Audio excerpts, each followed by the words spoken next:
जरूरी है कि हर घर में एक संविधान की प्रति रख करके उसको पढ़ना चाहिए, और वो अधिकारों की लड़ाई अगर उसको घर से भी शुरू करनी पड़े तो कीजिए, क्योंकि जो परिवार आपको आगे बढ़ने से रोक रहा है, सिस्टम बाद में दुश्मन है, पहले आपके घर में वो लोग आपके दुश्मन की तरह काम कर रहे हैं। 498 है। मैडम, आप बाबा साहब पे खूब अच्छे से रोशनी डालो, जो सब राजनीति नहीं। कौन सी राजनीति हो रही है मैडम यहाँ पर? आप पार्टियों की राजनीति मत करो। कौन सी पार्टी की राजनीति कर रहे हैं मैडम? वहाँ से भाषण दे दिया, वो कर दिया। कौन सा? चलो कोई बात नहीं, आप कर दीजिए। सुनिए, मैं आप मेरी बात सुनिए मेरी बात। बाबा साहब राजनीतिक भी थे तो राजनीतिक बात होगी, बाबा साहब अर्थशास्त्री थे, अर्थशास्त्र की बात होगी, बाबा साहब फेमिनिस्ट थे तो फेमिनिज्म की भी बात होगी। आप बताइए ना, आप बताइए किस चीज का, क्यों आपको माइक दें? आपको ये अधिकार माइक का आप लीजिए, ये अधिकार मुझे यहाँ ऐसे भी मिला हुआ है, ठीक है, ये अधिकार लेना पड़ता है, आप लीजिए। अगर बाबा साहब की चर्चा हो रही तो बाबा साहब को सुनिए मेरी बात, जिस बच्चे को पढ़ने का अधिकार नहीं था उसकी आज हम जयंती सेलिब्रेट कर रहे हैं और पूरा भारत कर रहा है। क्यों? क्योंकि उन्होंने काम ऐसे किए, काम किए। अच्छी बात है मैडम, अच्छी बात है, टॉलरेट करना चीजों को सीखिए। दूसरी अगर मैं बात करूं सेक्शन 498 आईपीसी की, जब मैं कोर्ट में जाती हूं या जितना भी हमारे कानून बने हुए हैं उनके जब इंटरप्रिटेशन की बात आती है, मेरा ये मानना है कि जो सेक्शन 498A है आईपीसी, वो कहता है कि अगर किसी महिला के साथ मानसिक, शारीरिक, भावनात्मक अगर हिंसा की तो उसने ये अपराध किया। लेकिन जब वो महिला आवाज उठाती है, जब वो एफआईआर करवाने जाती है तो ये कहा जाता है कि आपके पास कोई मेडिकल रिपोर्ट है, और वो मेडिकल रिपोर्ट में उसको मानसिक हिंसा को नहीं काउंट किया जाता है। ये कहा जाता है कि जब तक आपके शरीर पर कोई चिन्ह नहीं है, कोई मेडिकल रिपोर्ट नहीं है, जब तक हस्बैंड ने इतना नहीं पीटा है, जब तक आपने 100 नंबर कॉल नहीं किया है, तब तक इसको आपको उस लेवल पे नहीं इसका इंटरप्रिटेशन किया जाएगा। लेकिन मैं ये भी सच है कि इस देश के अंदर जो डाउरी सिस्टम है, उसमें जब एक नई नवेली लड़की की शादी होकर के आती है, उसको कहा जाता है ससुराल में कि हमारे पहले बेटे की शादी में इतनी मोटी चेन मिली थी, तुम्हारे में पतली मिली है, तो आप ये समझ लीजिए कि वो मानसिक क्रूरटी है। अगर इस आधार पे आकलन किया जाए, लॉ का एक्चुअल में इंटरप्रिटेशन किया जाए, तो मुझे लगता है कि 70% जो है ना लोग जेल में चले जाएंगे। अब यहाँ पर आ जाती है कि लॉ का इंटरप्रिटेशन फिर करने वाले कौन लोग हैं, वो किस तरीके का इंटरप्रिटेशन कर रहे हैं। अभी हाथरस में एक बिटिया के साथ अपराध हुआ, गैंग रेप एंड मर्डर हुआ। आप लोगों को मैं बताना चाहती हूँ, SC/ST एक्ट जो है वो प्रिवेंशन की बात कर रहा है। देखिए सर, आपके बाहर में इतनी जल्दी खाने का वितरण हो गया है ना कि ये चीज भी आप कंट्रोल नहीं कर पाए। एडमिनिस्ट्रेशन की कम से कम भाषण हो रहा है तो खाना बाद में वितरित करवा दे। लेकिन ये भी एक स्ट्रेटजी का हिस्सा हो सकता है कि लोगों को ना सुना जाए, इसलिए कुछ नई स्ट्रेटजी लाई जाए, क्योंकि सर हम लोग ना, फ्रीडम हमारे पास है, हम बोलेंगे। दूसरी मैं बात कर रही हूँ सर, हाथरस में gang rape and murder case हुआ, वहां पर SC/ST एक्ट जो है वो प्रिवेंशन की बात कर रहा है कि अगर आप अपराध की ड्यूटी है सरकार की रोकेंगे, अगर नहीं रोक पाए तो जो ऑफिसर्स वहां पर हैं उन ऑफिसर्स को इमीडिएटली आप सस्पेंड करेंगे। लेकिन उस केस में ऐसा नहीं हुआ। 1.5 साल से मुकदमा कॉग्निजेंस हाई कोर्ट ने लिया, माननीय लखनऊ हाई कोर्ट बेंच ने मुकदमा कॉग्निजेंस लिया। 1.5 साल से ये हमें कहना पड़ रहा है कोर्ट में कि इस परिवार को रिलोकेट किया जाए, इसका ये अधिकार है। इस परिवार को एक सरकारी नौकरी दिलाई जाए, इस परिवार को यहां से सुरक्षित दूसरी जगह रखा जाए। लेकिन कोर्ट कह रही है कि अगर उनका इक्विटल हो गया, अगर उनका कन्विक्शन हो गया तो क्या होगा, जबकि वो केस कह रहे, जबकि वो SC/ST एक्ट प्रिवेंशन की बात कर रहा है। लेकिन आपकी जो इंटरप्रिटेशन है ना, जो संविधान की, इसीलिए बाबा साहब कहते थे कि संविधान तो हमने बहुत स्ट्रॉन्ग बना दिया, लेकिन इसको लागू करने वाले लोगों की अगर मंशा सही नहीं हुई, अगर वो इंटरप्रिटेशन सही नहीं हुआ, तो इस देश की बहुत बड़ी आबादी है वो वंचित, शोषित, पीड़ित रहेगी। इसीलिए इस देश के अंदर अभी तक महिलाओं को उनके अधिकार नहीं मिले। इसीलिए बहुजन आबादी, SC ST जो कि लोग हैं जिनको आपने रिजर्वेशन तो दे दिया, अभी भी मुख्य धारा में नहीं जुड़ पाए, क्योंकि पार्लियामेंट में जो इंटरप्रिटेशन हो रही है, जो पॉलिसी मेकिंग हो रही है, वहां पर आप लोग फेयर नहीं है। जो सुप्रीम कोर्ट या हाई कोर्ट में जो इंटरप्रिटेशन हो रही है वो इंडिविजुअल है। क्या वो वाकई में वो इंटरप्रिटेशन जो है वो एक देश की बहुत बड़ी आबादी को जस्टिफाई कर पा रही है, उनको जस्टिस दिला पा रही है? तो मेरा ये मानना है कि जितने लोग भी यहाँ सभागार में हैं, ये प्रोफेशन बहुत प्रोग्रेसिव लोगों का है। एक्चुअल में संविधान हमारे पास है, वकालत सिर्फ एक प्रोफेशन नहीं है, ये लोगों के जस्टिस का माध्यम है। इसको उस एंगल से भी देखा जाना बहुत आवश्यक है। और साथ ही साथ में एक और बात कहना चाहती हूँ, मेरा ट्रस्ट है समृद्ध भारत ट्रस्ट। मैं दिव्या ज्योति ट्रस्ट की लीगल एडवाइजर हूँ। मैं देश की किसी भी कोने की, किसी भी जाति धर्म की बेटी हो, अगर उसके साथ अपराध होता है 24 आवर्स वो कभी भी मेरे यहाँ पर कॉल कर सकती है। नेट पर नंबर अवेलेबल है, हम लोग फ्री ऑफ कॉस्ट उसको लीगल हेल्प करवाते हैं।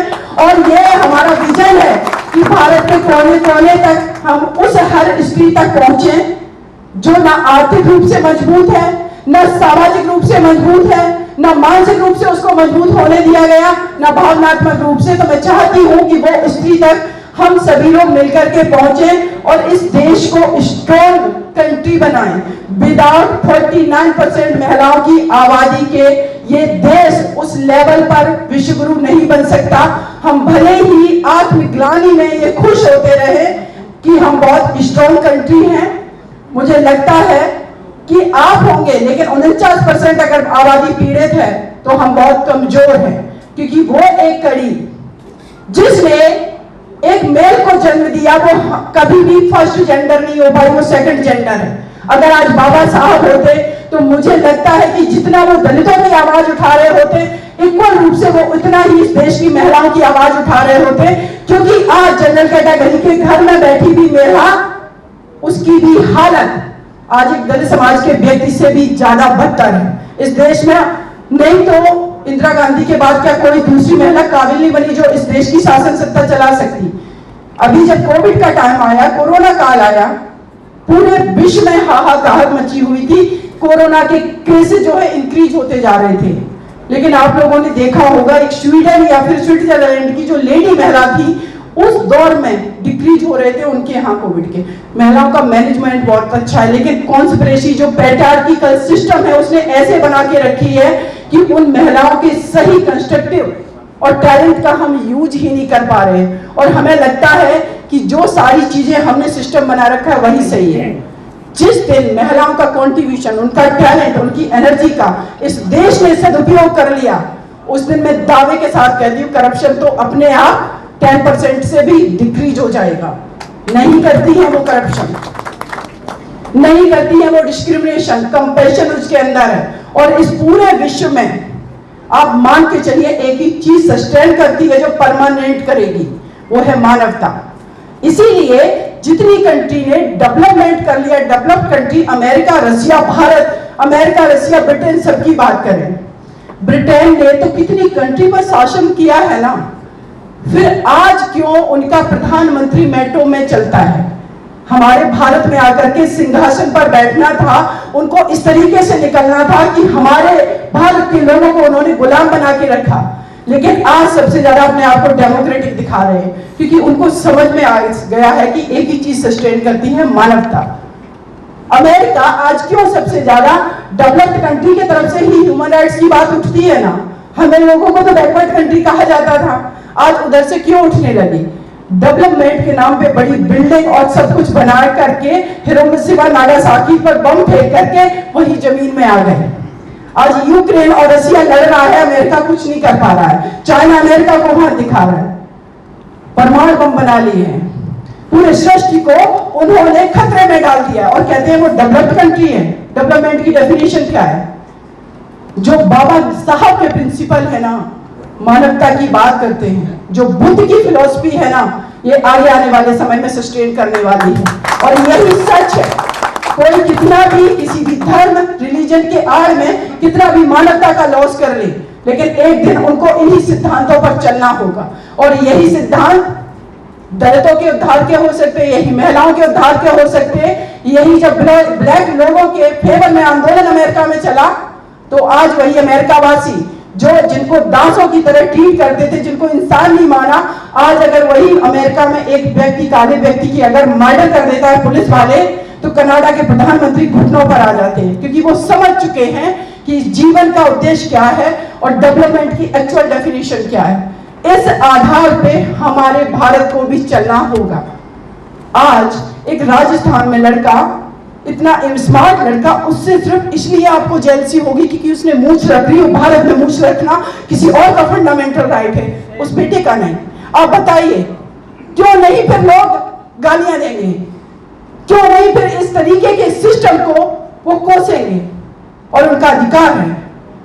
लड़ाई आमने सामने की अगर होगी तो वो जरूरी है, क्योंकि आपने एक ह्यूमन बीइंग को, जिसको आप कहते हैं कि सब ईश्वर की संतान है, फिर एक संतान के साथ इतना अत्याचार और भेदभाव कैसे हो गया और एक इतना सर्वश्रेष्ठ कैसे हो गया? हमें आपकी सर्वश्रेष्ठता से इस प्रॉब्लम नहीं है, लेकिन आप हमें नीच समझेंगे, इससे प्रॉब्लम है और इसको उठाने का अधिकार है हमें। और आज वो व्यक्ति जिसको सबसे ज्यादा इस देश के अंदर नीच माना गया, अछूत माना गया, आज उसी के पढ़े संविधान, उसी के पढ़े कानून से, उसी के बने कानून का इंटरप्रिटेशन से उन सब श्रेष्ठ लोगों का भी प्रोफेशन चल रहा है। यह भी सच है, इसको मानना पड़ेगा। तो मेरा यही मानना है कि बुद्ध की फिलॉसफी, बाबा भीमराव अंबेडकर के लिखे प्रिंसिपल सिद्धांत, या फिर मानव कांसीराम जी के द्वारा जो मिशन चलाया गया, या जिन्होंने स्वराज की कल्पना की, या गांधी जी के वो सिद्धांत जिन्होंने कहा कि बिना गांव क्षेत्र में जाए हम भारत की कल्पना नहीं कर सकते, एक समृद्ध भारत की, उनके सिद्धांत, ये सारी चीजों को समाहित करके चलना जरूरी है। और फिर कहूंगी कि सिर्फ सावरकर के विचारों से भारत चलने वाला नहीं है। एक्चुअल में इस देश को जिसने निचले तबके का एक्चुअल में डेवलपमेंट किया है और बात की है हक अधिकार की, वो है बाबा भीमराव अंबेडकर जी। उनके सिद्धांत, उनका एक संविधान ऐसा है। आप सोचिए कि वो व्यक्ति जब संविधान लिख रहे थे, उन्होंने क्या डिस्क्रिमिनेशन की बात की कभी? लोग कहते हैं हमारे भारत में पौराणिक ग्रंथ लिखे गए हैं। मैं कहती हूं कि एक भी हमें ऐसा ग्रंथ दिखा दीजिए जिसमें यह लिखा हो कि इस देश की महिलाओं को भी इक्वल रूप पर उसी तरीके के अधिकार दिए गए हो, तो हम क्यों नहीं आलोचना करेंगे? और आज जब हम आलोचना कर रहे हैं, अपनी ओपिनियन दे रहे हैं, तो लोगों के अंदर एक्सेप्टेंस नहीं है, आप उसको एक्सेप्ट नहीं कर रहे हैं। हमारा वो नया थॉट जो कि इस देश के विकास में भागीदार हो सकता है, उसको आप दबा रहे हैं, दफना रहे हैं। तो देशद्रोही हुए ना आप, क्योंकि आपने उस देश के लॉस कर दिया। आप जो देश हमारा कंस्ट्रक्टिव काम कर सकता था, जो हमारे देश की बहुसंख्यक आबादी में एक दलित परिवार का बच्चा, एक बहुजन आबादी का, एक मुस्लिम का बच्चा, जो कि आपके घटिया सिस्टम की वजह से पढ़ नहीं पा रहा है, बेसिक अपने ह्यूमन राइट्स का यूज नहीं कर पा रहा है, अगर आप उसको दबा रहे हैं, कॉन्स्पिरेसी करके रोक रहे हैं, तो आप सबसे बड़े देशद्रोही हैं। हमारे भारत का लॉस कर रहे हैं आप, क्योंकि वो भी जुकरबर्ग बन सकता है। लेकिन आपका सिस्टम क्या है? लोग कहते हैं रिजर्वेशन नहीं होना चाहिए। आप पहले पूरे भारत में एक जैसी एजुकेशन पॉलिसी कर दीजिए, तो वो भी तो जरूरी है। आगे मुझे लगता है कि जरूरी होता है कभी कभी जब लोग बीच में इंटरफेयर करते हैं, क्रॉस क्वेश्चन करते हैं, टोकते हैं, तो असली एडवोकेसी तभी निकल करके आती है, असली विचार। तो इसीलिए मैंने ये सारी चीजें भी कही। बाकी आप सभी का बहुत बहुत शुक्रिया, आप लोगों ने मुझे सुना। और अगेन मैं कहूंगी कि बाबा भीमराव अंबेडकर जी, उनके संविधान का पालन बहुत आवश्यक है, और साथ ही साथ इस देश की बेटियों को जरूरी है कि हर घर में एक संविधान की प्रति रख करके उसको पढ़ना चाहिए। और वो अधिकारों की लड़ाई अगर उसको घर से भी शुरू करनी पड़े तो कीजिए, क्योंकि जो परिवार आपको आगे बढ़ने से रोक रहा है, सिस्टम बाद में दुश्मन है, पहले आपके घर में वो लोग आपके दुश्मन की तरह काम कर रहे हैं। तो मेरी यहीं पर वाणी को विराम देती हूँ। जय भीम, जय भारत। अगर आपने अभी तक हमारा चैनल सब्सक्राइब नहीं किया है तो सब्सक्राइब करें और घंटी का बटन बिल्कुल भी दबाना ना भूलें ताकि सभी लेटेस्ट खबरें पहुंच सकें आप पे सबसे पहले।